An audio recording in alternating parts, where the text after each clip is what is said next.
Welcome to the Slop Farm. Enjoy the video. You start by finding the router IP and signing in as admin. Open a browser, enter 192, 168, 0, 1 or 192, 168, 1, 1, then log in with the admin credentials. This gives you full access.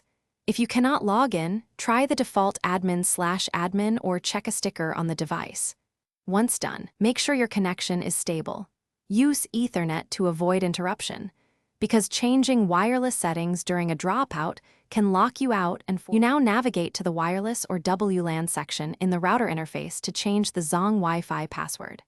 Look for SSID or network name, then open the security or password field. Change the encryption to WPA2 PSK or WPA3 if available for better security, and type a new strong passphrase. Use letters, numbers, and symbols. Explain why. Stronger encryption protects your data and prevents unauthorized use. Make sure to note the SSID if you rename it, so devices can reconnect. You finish by saving or applying the new wireless settings, and if the interface asks, reboot the router so changes take effect. After reboot, reconnect each device using the new password.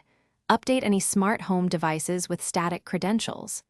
If something goes wrong, one key troubleshooting tip: perform a soft reset or restore factory defaults only as a last resort, because that erases custom settings. Then reconfigure admin login and Wi-Fi from scratch to regain access and security. Thanks for watching. Consider subscribing if we helped you today.